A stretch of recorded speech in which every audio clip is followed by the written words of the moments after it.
Hello everyone. Welcome to the Out of the Box developer session. Today, as you can see, we have a lot of people on the board, and I will be hosting the session. My name is Hugo. As you see me many times in this session.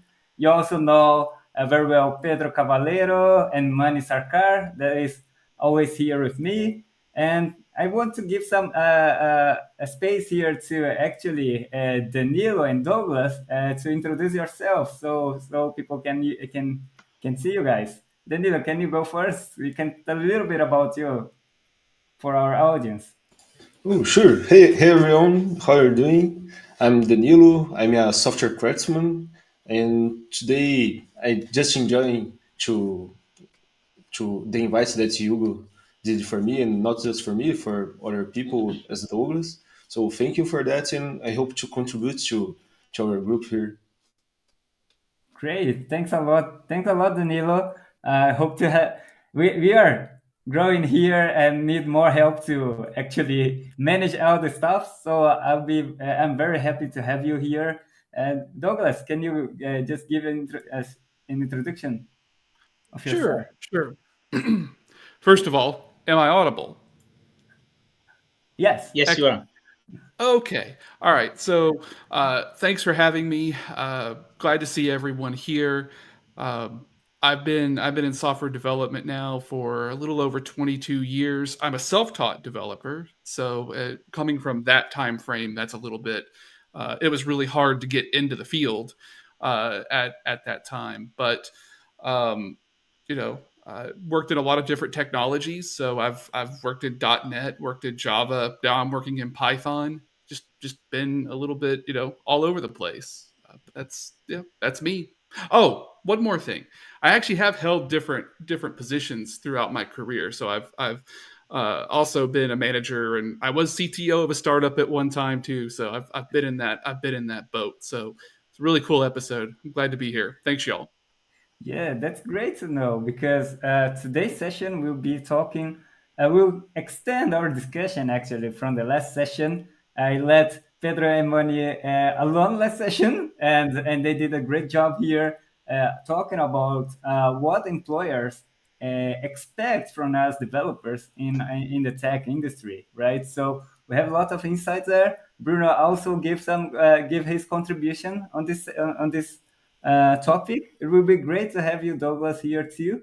And today we're also not just our team board new people here. We also have a special guest. It is Pedro's friend here. He's a CTO on 7gen company. He also have other experiences being CTO also in other companies, and it will be great to discuss this topic. So I want to give a warm welcome to Fabio. Hey Fabio, how are you? Hey, I'm fine. Well, yeah, I'm Pedro's friend. I work as a software engineer for 20 years now, and in the last 7 years, almost 7 years maybe, I work as a CTO. I was first a CTO in a fundraising company. In a moment that I helped them to unlock the growth, setting the engineering standards, refactoring, teaching how to refactor lots of code, working about improving communication inside the teams, team building, lots of activities. And during the pandemic, I did a career change. I started working in the EV industry, trying to learn the most I can about electrical vehicles and chargers and how to build products and business around this technology. Like the world needs to become green over the next decades, and I'm a part of this journey at this early moment. So nice to meet you, and I will be happy to contribute with the discussion today. Perfect. Nice to meet you too, and thanks for being here and accepting our invite. Uh, we also have Chila in backstages. She'll be managing here the live chat. So if you are watching us here, I see Ellie Cruz just said hello. So hello, Ellie Cruz. Yeah, if you are watching us and you want to know more, share your question here on the chat. We'll have this board of so many experienced people, and it will be a great chance to you also to get your question answered by experienced people. So, hey, Manny, how do we start here today? What was the last thoughts and the last insights we had on the last session, and how we can move forward with the questions here? So I'll be honest here that we didn't have a fixed consensus of what it should be and what the right answer is, because there are so many angles and so many perspectives to what we've been talking about in this specific question. Because what we actually, from what we were talking last time, was um, the employers have a different perspective and a different expectation from us, whereas we as employees have a different perspective and expectation from the employers. And the industry on its own is so dynamic and even volatile that both employers and employees can be confused or not clear on coming up with like a concrete idea of what they want. Like, unlike another profession where the industry doesn't move so fast, like we were comparing the software industry with many other industries, and we actually compare it with the automobile and the aeronautics industry, and we saw how far apart software industry is in terms of progress and achievement uh, compared to those other industries, that we cannot think of another example in another industry that is like the software industry, which is like, the roles are changing every 18 months, or sometimes even 9 months. uh, Technology itself is progressing from anywhere to 9 to 18 months. So it's really hard for both sides to keep up, right? The employers to keep up with what really should the employee look like an ideal employee, and the employees are thinking, what's the best job, like, that I want to have. Because after 18 months or 2 years or sometimes 5 years, maybe, and these days it's much quicker than that, people find out that actually the ideal job I thought is no longer the ideal job. It's something else, right? So we didn't have like a fixed consensus, and this is where that question, what employees expect from us in the tech industry, can have many answers, and not necessarily every answer is a satisfactory answer. And maybe at the same time, every answer is as close as possible to the answer you want to hear, but it's not an answer that'll stay fixed. You cannot set it in stone. It'll change as the time changes, as the industry progresses. So this is where we were with our conclusions from the last time, and Bruno had some great insights. And I see him; he's arrived in the chat. As my prediction was, he would try to be here in some form or shape. He is listening to our show, even though he cannot make it online. But you never know; he might just surprise us and just sign in. So yeah, that was what I was picking up from last time, and I put forward. So Pedro, what were your thoughts from our conversation the last time? I think we kind of left at this note, right, where we were not clear Mhm. which side wants what, and how do we work, how can the two sides come together and work together and actually grow together. Yeah, exactly. I was just about to add the part of communication stuff. We talked a lot. The one of the biggest problems we have between the the developers and management or business is the communication, right? Because every time we see some problem, they say, "Oh, the developers don't understand that what the business needs," or other side around, some, oh, the business doesn't understand that we need some stuff in technology that is not possible like today, or we need to do something that's just technology based, and not and has could may have directly integrated with the business. So I think we can. Well, this is something we discussed the last time, and I think it's a very important topic to bring today and to discuss about uh, uh, uh, the with the two CTOs we have here, right? Say, oh, how do you if they get like what do you think? If they believe that what's the biggest problem we have today between this understanding between the developers and the business and the managers. So I think that's a great start. So since Douglas also said you have been a CTO and Fabio is working on this position now, what is what do I you was going think? just going to another room, so Oh, no problem. yes. But I'll pass to Douglas then, while Fabio comes back here. But Douglas, what do you think it is the biggest challenge for that you see for when you are a developer actually, and to actually have the employer's expectation achieved? What do you think it is That's the a yeah. That's a really good question. So, I mean, if you're thinking about from the developer perspective and toward the employer, a lot of the times in a larger company, so like you work in like extremely large companies where I'm at, like where I'm right now, one of the biggest challenges to being able to accomplish the tasks that you're given is just the process, the tax that you pay because of how large the corporation is or how much it's regulated, to be able to get something simply done, like just roll something into a UAT environment, for instance, may take a week of getting the right users created and getting everything configured. And there's just so much more to it than writing code. And so uh, as as someone that's been on both sides of this, I've had to manage people in this kind of environment, and I've had to actually manage up in this environment.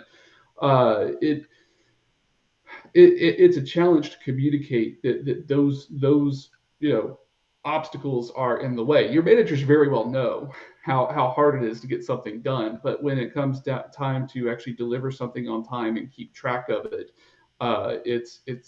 it's difficult. One thing that I've done to try to mitigate that is to have very tight feedback loops. Like, it doesn't have to be synchronous communication, but if you just have like a place where people are communicating and saying this is where we're at. And that's really where stand-ups come into play too, but it's got to be a little bit more organized than even in a stand-up. We've got boards that say what's going on, what's holding things up, and we have people that actually maintain those boards and keep track of it. But it's still very frustrating. So from a developer perspective, um, there's expectations on you, and you're not delivering as quickly as people would like. And if you're a certain type of developer, which I am of that type, that doesn't like to give excuses, it's really hard because sometimes there's just no way around how hard it is to get something done. Now that's the perspective of someone working in a large corporate enterprise. It's completely different when in a startup. And I want to be very clear here. I was not a CTO for years and years like Fabio was. I had one startup where they offered me, they wanted me to be the CTO, and I took it on. And there was a lot of new things that I had to learn during that time that I worked as the CTO.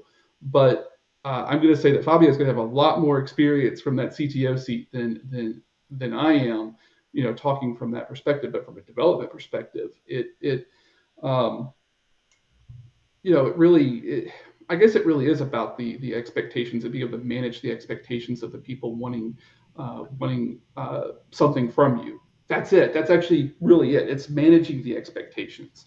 They have expectations, but you have to be a good communication with them, and that's a challenge. Is managing the expectations up the chain as well as down the chain. Great. Yeah. Yeah, go ahead, Fabio. Yeah, I think it's something that I always encourage my teams. I really give them many incentives to do early feedback. Uh, the communication is essentially the hardest part of our job. We can, as engineers, as developers, we love to solve problems. We love to learn new technology. We We love to have the hard problems to solve. We love to be challenged to solve problems. But not all the times we are good on communicating stuff. And it's hard if you don't provide early feedback to your team or to your manager or whoever is responsible for your project. It's hard to know if you are going to spend a lot of energy and time solving the wrong problem, or maybe solving the right problem but choosing not optimal solution, or something that okay, it's solve it but it will create more problems. So the only way that you know you are choosing, okay, I understood the problem. I'm selecting this initial approach to solve this problem. I may be wrong. You can always be wrong. But if you collect early feedback, then you can validate your assumptions. Hey, okay, I didn't understand the problem correctly. My manager or my collaborator gave me another perspective that I didn't have. And then now I have an improved understanding of what I need to solve. This is really, really common in all levels of engineers. You can be a junior or you can be a senior. You are subject to make this kind of mistake. It doesn't depend on your seniority. You need to communicate with someone else to understand, hey, okay, I'm working in the right problem, and the way I'm thinking about solving this problem is good. Maybe someone better idea is in the head of someone else. Someone eventually can give you a simple idea that was not even part of the original problem, but makes all the difference. Okay, so early feedback is a key uh, for when you start working on a problem. I can talk more about that, but I want to hear you first.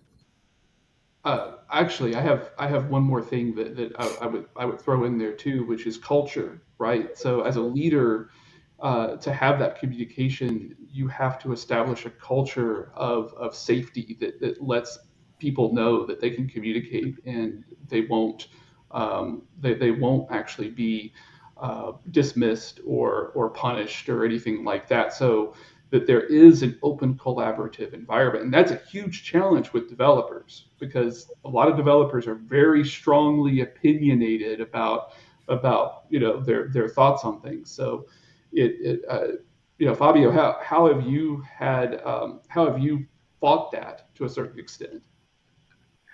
Yeah, it's a very good question.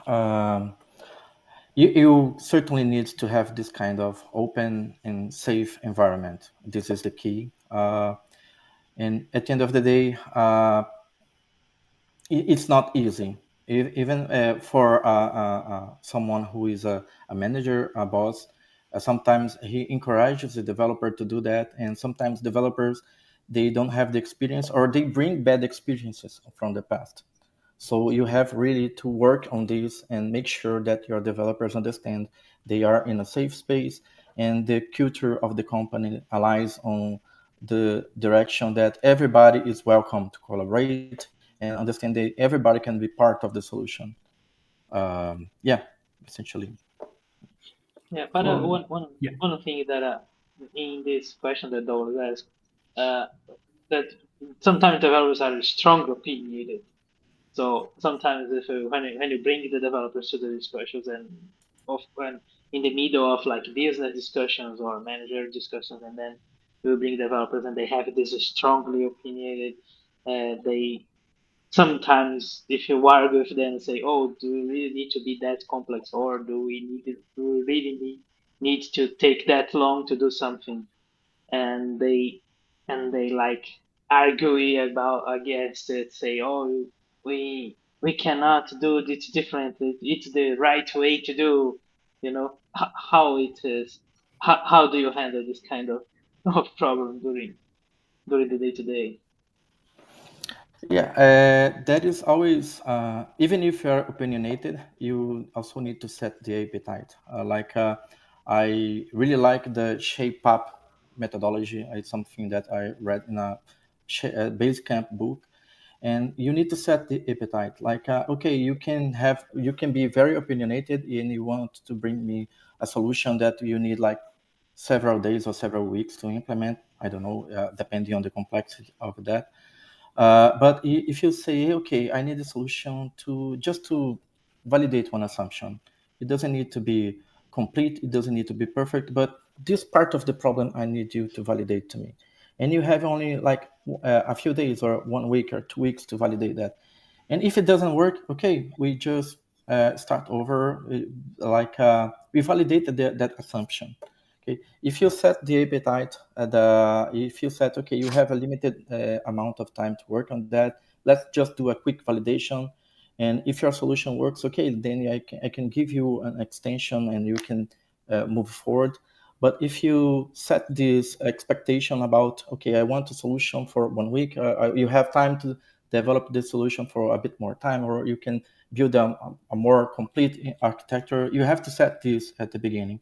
So it's like the key of communication, right? If you set the expectation and if you combine what you want with your collaborators before you start the work, it's easier.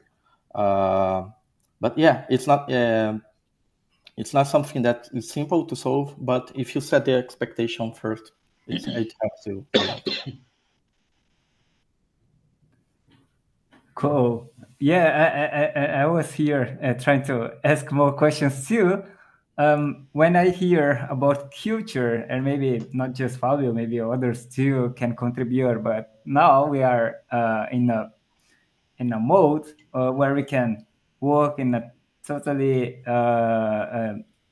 totally different place. People from totally different places. You are in Canada now, but both Pedro and you are Brazilians. And how is it affecting employers? What is the biggest challenges when we are working on these multicultural teams, and how it becomes much, I don't know if it became much difficult or not. I believe it is much more challenging for who is employing people from different places to, I don't know, to manage it. But and yeah, I want to hear a bit from your experience, how it affected you.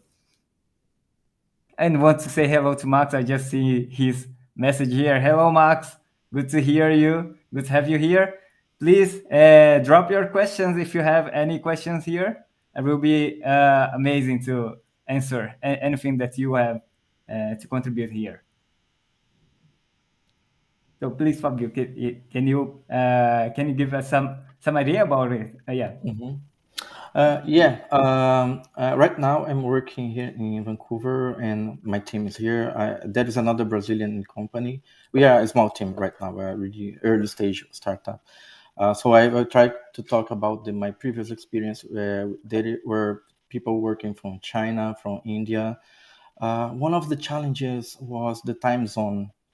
As a CTO, I tried to be available for them. I adapted my working hours to be available early in the morning and late in the night, and have my Brazilian day free for other activities, personal activities. But I tried to work in the beginning and at the end of the day to become available for them in their time zones. So I think if you are a team leader, and you have this kind of challenge of having people working from many parts of the world, you have to be flexible about your working hours to be able to connect and to talk with your teams in different time zones.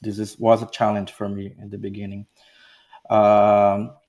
It's also you have to you have to have considerations about the culture. It's different when you work from people from another continent and another colleagues in Brazil. Like Brazil has a culture of development. Maybe Pedro can talk a bit more about that, like a survival mode. So people is like working, like optimizing stuff and trying to do smart solutions that will not take a lot of time because your startup doesn't have enough fundings and etc. So we try to be very optimal on solving things in smart ways. Other companies have more resources, so you have more time and more structure. You have more opportunities to discuss architecture and solutions and etc. You have more time. Sometimes in companies I worked in Brazil, we always had short deadlines and small MVP validations. We are extremely agile because there was no alternative on that. Another thing that in my experience on working on people with people in other parts of the world is that there are many types of developers. There are more developers that are very skilled on only doing, okay, what's the task? What's the next task? What's the next task? You give 10 tasks to that person will solve that. Eventually, the person will be very efficient. It will give you the solution. Sometimes it needs to do them do some bug fixes, etc. But the person is very efficient on delivering tasks. And there are other persons that are more they are better on like thinking about the problem. Okay, so that person will be a bit slow on delivering the task, but the person thought about the solution more, so the solution will be more reliable, will be more tested, or even you can split the tasks to do better delegation to other developers. So you have to learn about, yeah, working in different time zones, working with different types of developers. uh, yeah, there are many things that you have to learn and adapt through the process and through the resources and time you have for your project. And I just want to add here, and since we we talked a bit about the challenges on the employers or for the manager side, and for the developers, there are many developers also that are aiming for working abroad on an international team, and for those developers, how they actually can manage their leader or manager expectation, or how they can be more better on their on what they do for their employees, so they can actually grow even in international career. I think there are also maybe something challenging. And yeah, I'm talking here with Fabio, but any of you that have any experience, you can also give some contribution. I think there is no formula, to be honest. If you exercise the communication, setting the expectations, and, hey, okay, that is this. Let me share one different perspective. I knew people that wanted to work in a project, like they were really motivated, but they were afraid of asking to work on that because they asked they could not be capable of joining the team. So, like, your manager doesn't care. Like, your manager needs to understand that you want to work in the project. Then your manager wants your motivation. Your manager wants needs to know that you want to be challenged. And if you are in this position of, okay, I think I can get more responsibility. I think I can get problems a bit harder, or I just want to learn something that's in a part of the project that I'm not working right now. Just make the communication work, as set the expectations about your career. Be transparent. This is the key. Like communication, transparency. Just that the person know you want to work on that project is a way of thinking about that. But I want to hear the opinions of my peers Yeah. here. Oh, one thing that this came to my mind is that there's a meeting called it's one-on-one that you can. That's I think that's the better place to have these expectations aligned is with your manager, not just with your manager, but with other teammates, and then there you can talk about it, not just about your current job, but what you can do to get to grow from your career. That's one place. That's must be a safe place to talk about it. And But I I will just, oh, go ahead. go ahead. I just got another question, but go ahead with the topic. Well, I was going to say that I would add on to the one-on-one. Again, there's I will lean on culture a lot because a lot of what we're going to say is it comes down to communication, and communication is going to be a two-way street. And so one of the things that even when you're looking to jump into a company, um, get a feel. Like most of the time, you're going to talk to people one or two levels of management higher than you are, and the manager is going to be at that point, and sit there and talk to them about this kind of stuff. Like, what does communication look like in the company? Because if you jump into a company that you don't feel like you could talk to your manager in the one-on-one about things, and it may not even be the manager, right? It may be you, not the manager, that's causing the hesitancy here. But if you are walking into a bad culture, uh, you're going to be really miserable there, and some of what we're saying may not even be applicable to you, because you may not be able to talk to your manager. Your manager may be ruling with an iron fist and say, "Do this thing the way I said to do it, or you're fired." It really, those places exist. I've had experience with people over me that have kind of been a little bit more aggressive in how they've done things. But like right now, I work for a manager. The guy above me is has I've worked with him in the past, and I've known him for like 9 years, and we have philosophical conversations, outside of work, and there's a lot of safety with this one, right? But I've been in other places where I would not just say anything or communicate anything up, to those people. I'd be very careful in how I crafted the message based on what my understanding is of how they receive messages, and um, and what their goals are. Like, you have to do a lot more analysis depending on who it is you're working for. And so I kind of want to put the caveat in there to be careful. When we say be open, also be smart about that too. Understand your culture that you're in, and if it's not something you like, maybe it's time to move on.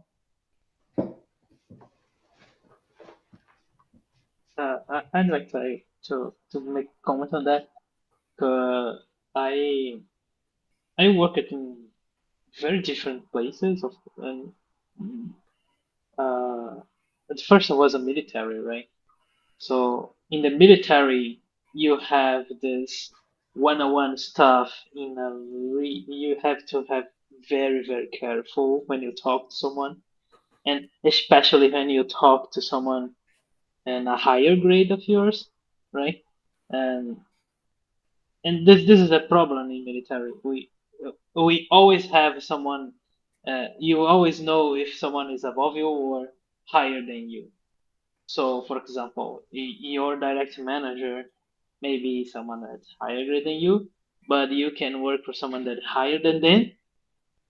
And if you talk to the one that's higher than him, and something happens, like, oh, maybe you open your heart and say, oh man, I'm having had a hard time with this guy, you know, you are in trouble. Because in military, it's like this. Military has this stricter rules about it.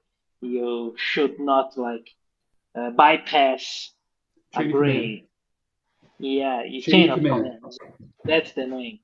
And you say, okay, it's a military, but it looks the same in many places, right? Like in big corporations, and we call in big corporations not call it a chain of command. We may call it politicus, but but it's exactly like that, right? Sometimes you have to understand how to play the politics of the company to survive there, right? This is that's the point. So sometimes the company is not that toxic, and but even though you need to know how to handle the politics, this is something complicated. For example, one example, I have a friend, and he works in a big aeronautics company here in Brazil, uh, and he wants to be transferred to US. This is an example, and he knows that if he talks to his manager, it'll not work because we'll have any kind of some kinds of conflicts of interests, right? His manager wants to, to be transferred as well, or the manager doesn't want him to leave his team, you know? And I say, oh, and how do I do that? And this is the thing when I think about the smart way to think. Say, okay, if you go to someone at a higher grade than your manager, you may be in trouble, right? But if you go to the guy in US that you already know, you have worked with them, and say to them, oh, and say to them, oh, if you have an open position there, you can like say, oh, ask for me from the other side, not me doing this, but you asking for me, like this kind of politics on the companies. Uh, for developers is the same. So sometimes you as a developer you need to think about the same, right? And sometimes you want to change teams. I have a friend, a friend of ours, right? Hugo. He was talking to me in the TDC that he that he wants to change teams, and he had a problem with his manager. Say, I will change teams now, but and then he asked he asked the other manager say, "Oh, please, can you can you get me here, save me here?" Right? Complicated. Yes, and yeah, You remember this story, right? You yeah, sure. And things is at least when we say about politics, we feel like many developers feels like it's a bad thing, but actually it's a necessary, and actually it's a great way to negotiate, right? To have to grow in the career. I think there's uh, how can I say it? I at least can say myself that I I wouldn't like to spend my time by uh, doing politics inside company and things like that. I will just focus on developer because it's what I like. But our career, the whole career, and in our it's part of our profession actually to be able to negotiate and able to show your value and navigate inside the company's rules. I'm not sure if it's the same. I believe it's the same for any company that we join, right? And that's one very interesting thing, especially when we are talking. I'll hit a lot on the working in different places because that's for me it might be the biggest challenge in communication, right? We are in a different culture, in a different with different people from different places. So there is any what is the biggest mistakes that you see developers does when it comes to negotiate or to communicate between uh, others other people in the team inside their team or with their superior the people that is with their managers or leaders. Can you think about one of them, Fabio? Or Yeah. I think it's something you have to be very careful about being strongly opinionated. This is something that's not always good to when you do politics. I personally don't like this part of the job of this politics, etc. I prefer to think about, hey, okay, I'm talking with other humans and we are trying to solve problems together, and okay, we are part of the same company. If it succeeds, it will be good for everyone. But I know this is not the reality in many workplaces.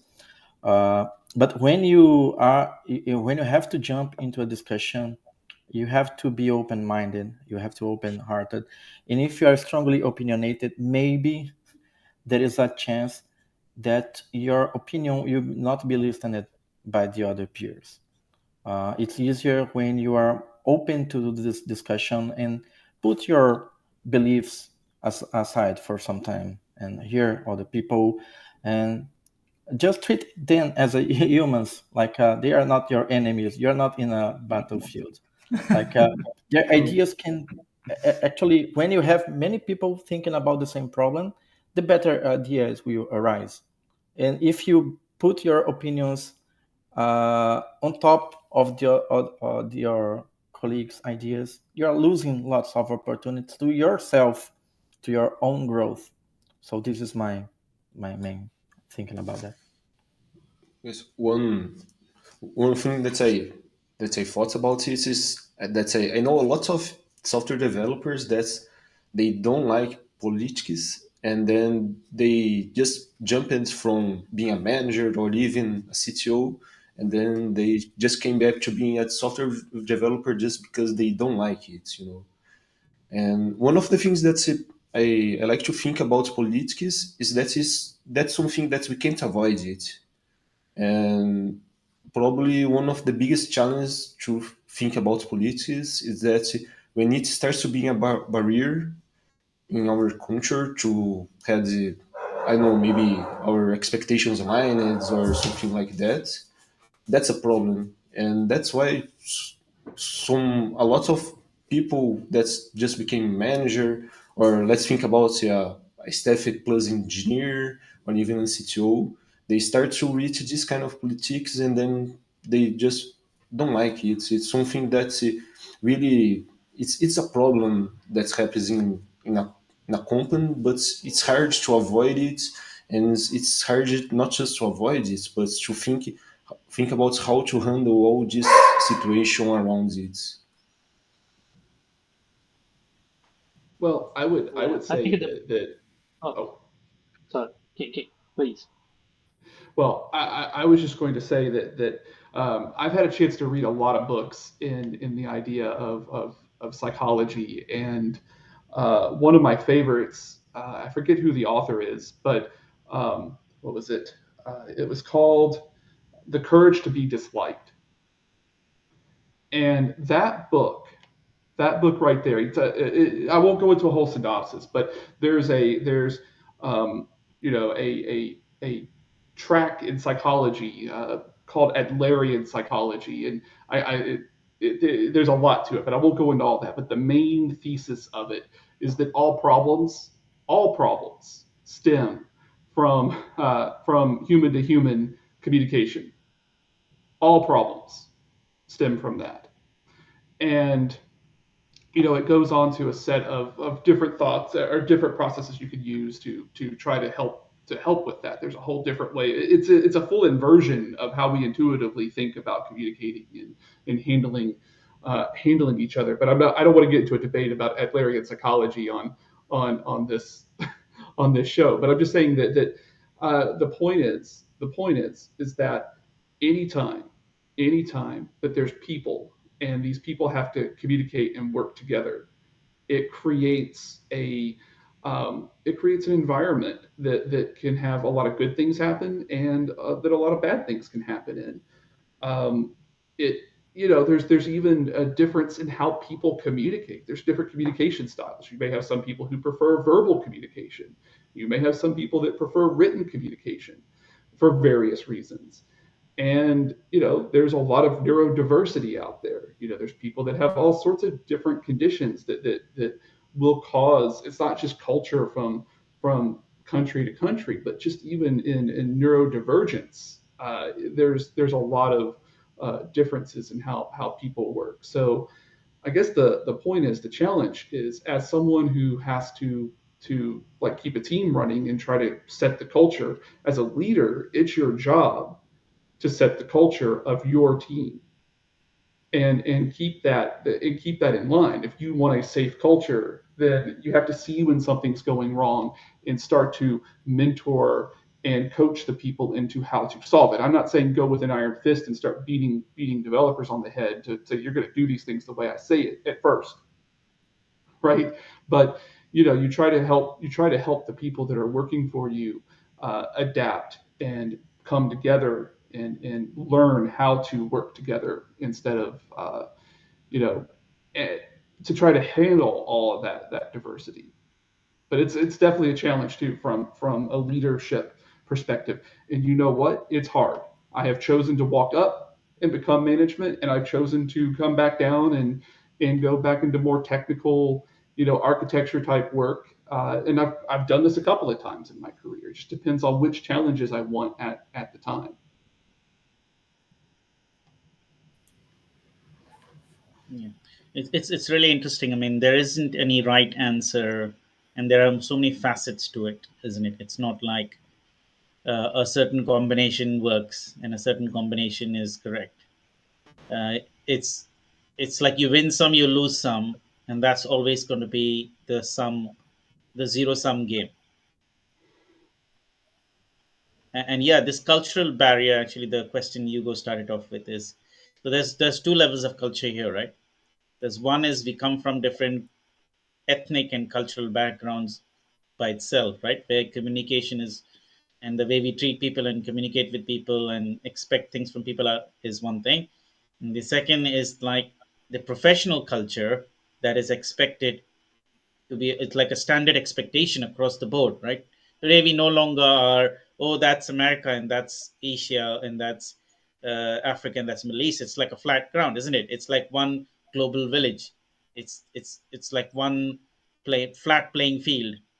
Everybody is expected uh, to behave and treat each other in the same way that somebody else would expect from the other person.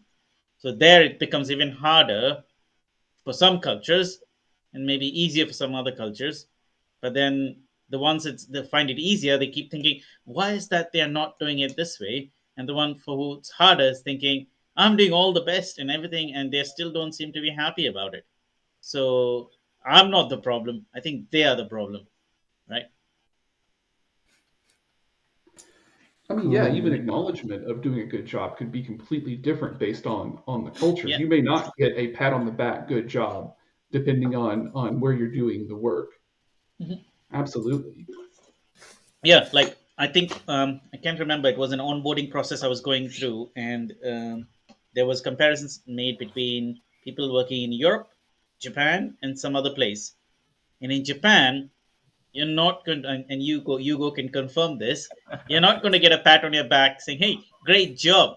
No, you're supposed to be proficient enough, and you're expected to do a great job, and is a default expectation from you. Whereas you go another part of the world, and somebody will like just applaud for like the smallest thing you could do, and somewhere else it's in between. So yeah, yeah, spot on that. That you don't get a applaud or a pat on the back for what you do, where it's an expectation in certain cultures. Yeah, I don't have broad experience working in Japan, but what I had, yeah, I can confirm this behavior Yeah. there.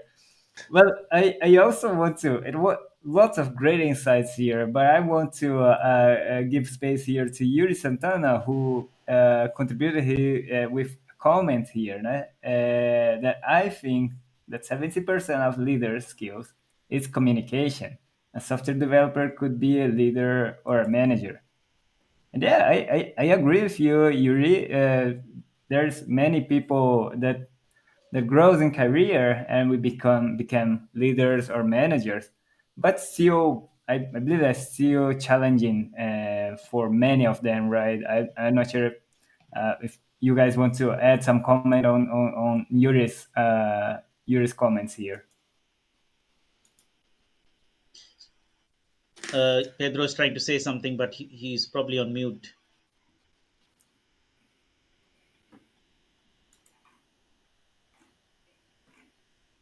Okay. I Whilst you're agree. working on it, Pedro, I'm going to take the opportunity and say, this is my perspective, and I could be wrong.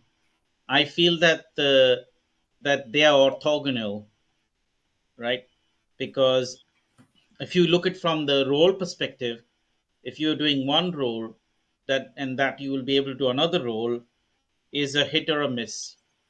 It's very subjective to the person who would be doing those roles, if they have those capabilities or the qualities and traits to be able to do that role. So for example, the statement is um, that a software developer could be a leader or a manager.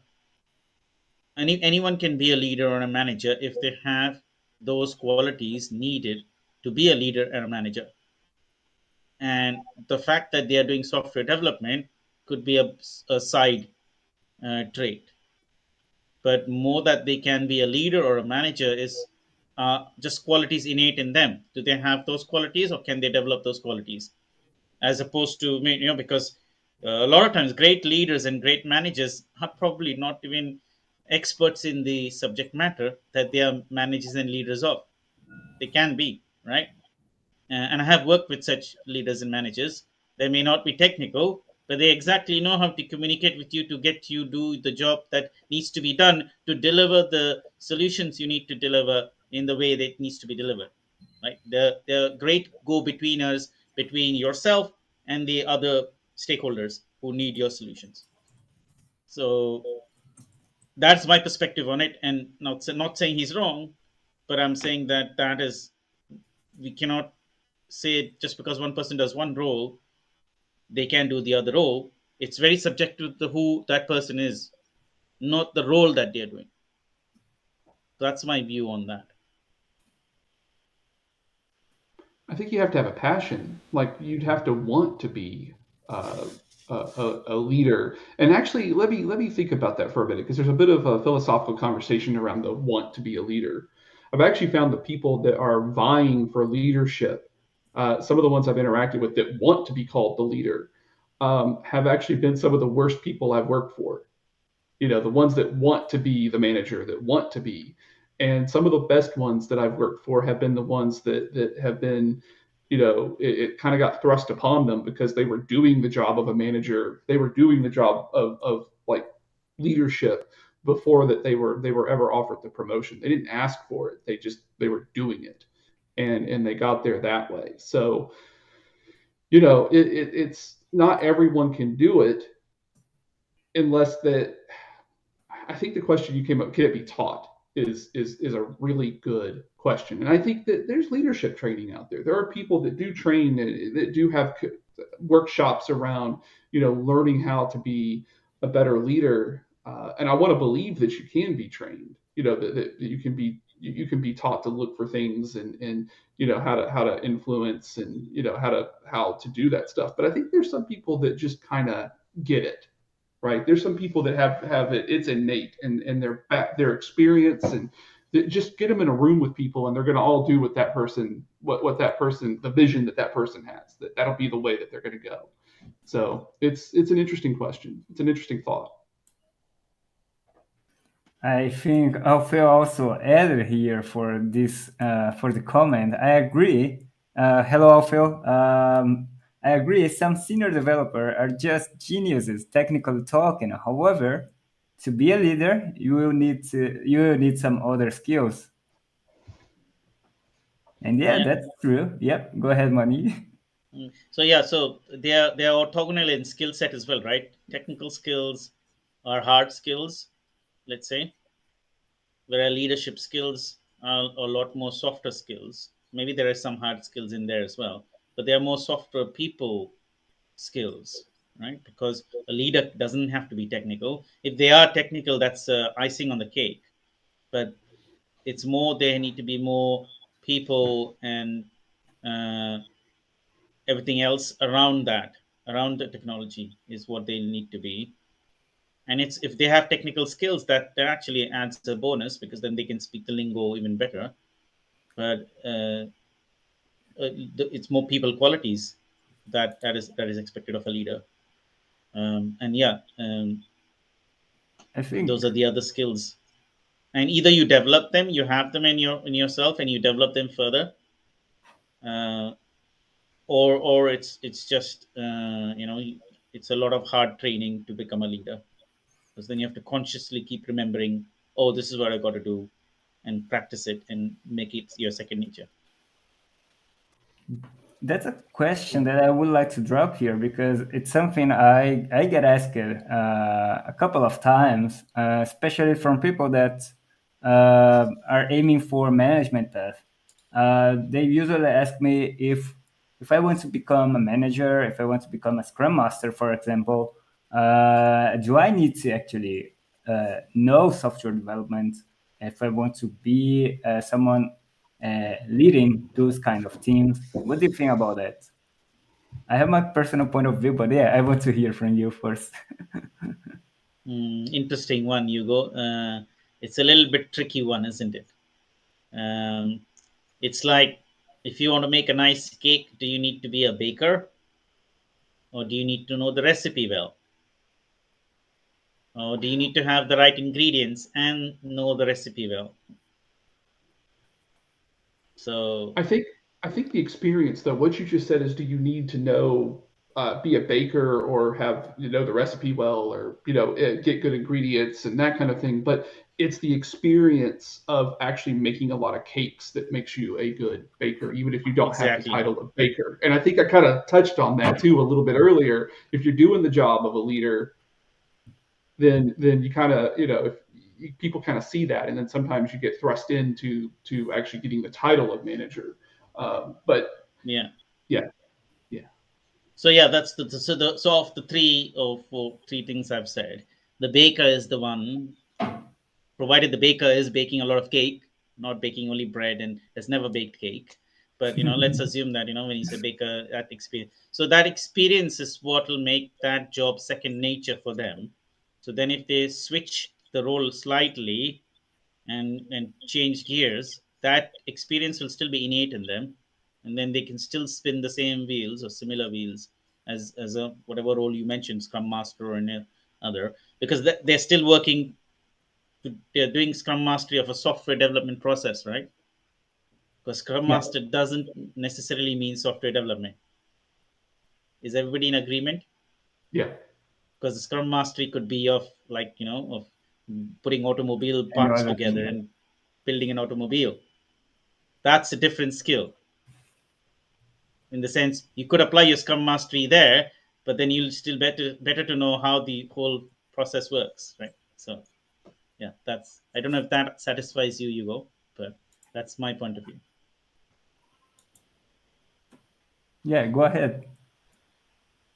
I was gonna say that on this level of, do you need to be in software development to be a manager of software developers? It really depends. It really depends, because you could be a genius software developer and a terrible communicator, and it would be absolutely horrible to put you over people, because you're just going to drive their careers into the ground. Because you have, as a manager, you have a responsibility to shepherd the careers of the people under you. Like that's part of your job, and to do all the HR work and all of this stuff for them. And if you're terrible at communicating and you don't want to be bothered by anything, then no, you're going to be a terrible manager. You're going to run your team into the ground. So just because you're a great developer doesn't mean you're going to be a great manager. But I have actually worked for a lot of different types of managers, and I have worked from ones that have come from a more technical background, and I have worked for ones that have come from, that have no technical background to them. They're managers. They're people managers. That's what they do for a living. And in my experience, if the people managers have enough resources, as far as like project managers and and all the different structure that you would need around having well run a well run project and a well run team and all of that stuff, and a good team lead, right? Then perhaps you don't need to have development experience to be a great manager, because you know how to get the troops up, and you know how to get them moving in a direction that's the vision. But if you don't have all that infrastructure, then not having the technical expertise and having people just throw stuff at your team, and you not being able to step up and go, hey, you're going to destroy our team if you keep doing that, or that's not even possible what you just said. You know, we don't, right now, we don't have LK99. We can't do room temperature superconducting in this machine that you want to build. That's crazy talk. Stop it. You don't have someone who's in there saying those kind of things that only someone with the technical background might know. And so uh, it's really nuanced. There's actually no straight answer, but it's a spectrum, I suppose. Yeah, I think makes sense. So it depends on what is the level of understanding the individual who's managing a set of technical people needs to have in order to do justice to the end delivery, right? Uh, if at all the team is very self-reliant and all they need is people and resource manager, then the manager doesn't need to be that technical and need to speak that language, right? But in case they do need to, because if they're going to be talking to stakeholders and semi-technical people, and maybe even technical people from another client side or another partner, then they would need to. They cannot say I've heard managers. So I'm not technical. I'll get the technical person to talk to you about it, but this is what I have to say. And I don't know how and what kind of a impression that leaves on the other side, depending on who the other side is. If you're trying to close a deal and you hear that, then it's a sign of weakness, isn't it? Well, and I mean, remember, there's that story of Ford, Ford cars and stuff like. There's the story of Ford where the accusations were out there that he didn't know anything about the business and shouldn't be running his company and all of this stuff. And then they hold the press conference because he's like, just come in here and ask me any question you want. We're going to get all your questions answered. Just get in here and ask me. And so they hold the press conference, and all these people come in firing questions off. And so first person says, "Here's a question for you." Blah blah blah blah blah. And he goes, "Okay, 1 second." He hits the phone button. This person comes on the line and says, if the question's transmitted to them, and they get the response back. And they do this like 10 times. It's like, look, anything you need, I know how to get it. That's actually also a really good way of being a good leader and manager, is knowing where to get your stuff from that you need when people are asking the hard questions. And that doesn't give necessarily a bad impression depending on how you position that. I know where to get the information from. Just ask whatever question you need. I know how to route it. Because like I would comment like exactly like that. This, if you wanna be a good engineer manager and you are not a good technical on the technical part, you should have someone who you are confident. You have confidence. Someone who you can trust to do that right for you or with you, right? So that's the idea. Like you don't need to be the best in everything. And you can imagine how it would be difficult to get good managers if all good managers should have been the best developers before. You know how difficult it is to get a good developer, Yeah. and then it and would then be and then even manage more and then a difficult. manager, and then a good developer turning into a manager. That probability is also getting more difficult, isn't it? And the, And the, and the he funnel the funnel is yeah. too lesser, right? So Yeah. that's the point. So it's not possible. It's not statistically saying possible. Mm. So of course the trust is the important thing here. Mm. So that's why a manager must have some solid soft skills on communication, leadership, uh, empathy, or listening, or all this kind of stuff, because he needs to get trust from many other people to get all the technical part, or to get some other to help them and mentor his careers or whatever. So a Mm. manager has to have these things. And of course, the I think when a manager have a small amount of technical knowledge, at least in my as a developer point of view, if the manager has no technical knowledge at all, it's we have a difficult communication. But the manager, see if a manager has like a small amount of technical knowledge, like, oh, I was a medium developer before. Oh, I started my career as a beginner developer, and then I started to do QA stuff, or then I changed it to do design stuff. I don't know. He had like a small portion of technical knowledge, and then become a manager. It's much easier because the communication starts being much more easy to do, and the trust will be easier to make, right? So that's the point. I think you should not be the best, but you should have at least a small amount of it. I agree. I agree a lot with what Pedro just said. I'm enjoying a lot this discussion too, but we are close. We are reaching here actually 1 hour of conversation, and we do usually end close to this time. But I don't like to end the session with some comments here on the chat. So I want just to go give some time, extend a little bit of time just to give a chance here to share comments from Eli Cruz, Cruz. One issue that is that a significant number of companies don't practice what they preach in their internal policies and promoted culture. And he added here too. And you need to assess how much it goes against the values you believe in, and whether it's worth continuing in an environment like that. Oh, I think that this relates to the what those are saying, right?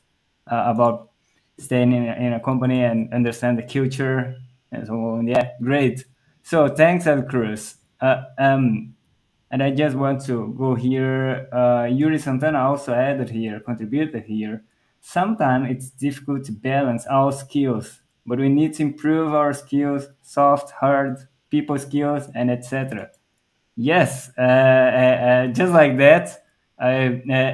It's not as simple as, oh, I just need to. It's not a simple receipt that we can follow and just forever and take a path without seeing any other thing.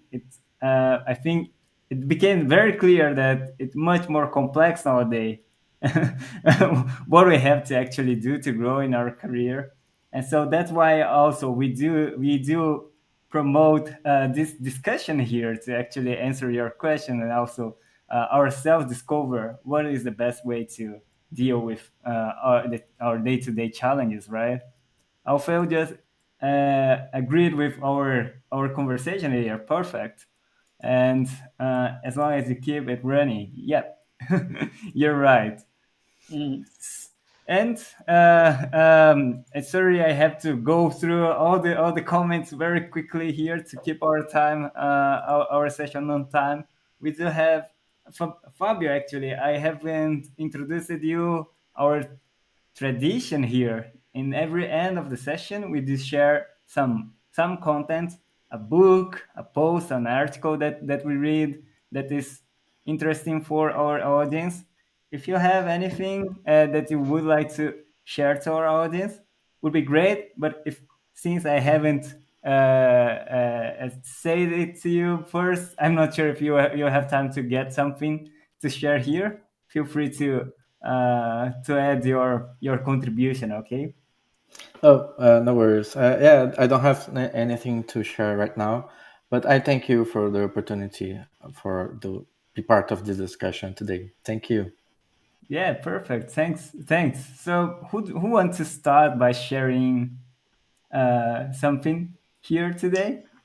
I just shared a book that I feel that it's a bit timeless. The book is called Working Effectively with Legacy Code by Michael Feathers. I think many of us have heard about it. It's a great reference. Fabio's already giving a thumbs up. I learned immensely a lot about it, about refactoring code, about legacy code. And the great thing about it is it's not a book that'll just, like, you have versions of Java that get outdated. This book is a great reference for time to come. Yes, the code is probably more Java oriented, but I think the techniques that are spoken of, you can do those techniques in pretty much any language that allows object orientation. And I highly recommend every developer to have a glance of the book and use it as a reference book. You don't have to read. That's a great thing about the book. You don't have to read this book cover to cover. It's a reference book. Whenever you have an issue or a situation, you go through the index or the glossary or the table of contents. You look for what you're looking for. You just practice that bit, apply it, and your problem hopefully is solved. Great, great. Yeah, thanks a lot, Manny. That's an amazing book. I also have one copy of it, and yeah, Yeah, they are very helpful for, yeah, especially when we work with legacy code. They have lots of great tips to deal with that challenges, right? absolutely, absolutely. Okay, so we've got Who's a couple of next? other suggestions. Yes. Douglas has, Pedro has. Go on, go ahead, guys. Well, I was going to say that mine. I didn't realize I needed to bring a book recommendation, but or a book. But when we said that, the first thing that popped into my mind, since we do a lot of computer and software development around here, is Algorithms to Live By: The Computer Science of Human Decisions. I've got the link, so hopefully we'll put it in the description somewhere.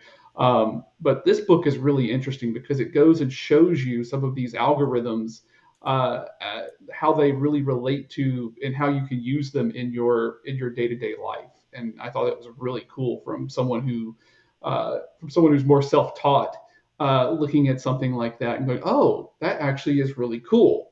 So there's a lot of cool stuff in there to read about, and I think it'd be cool for anyone that just wanted to kind of see how some of these things that we talk about, or have to use, actually can relate and actually fits into like things you do every day.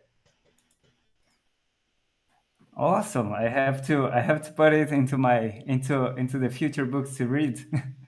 Thanks a lot, Douglas.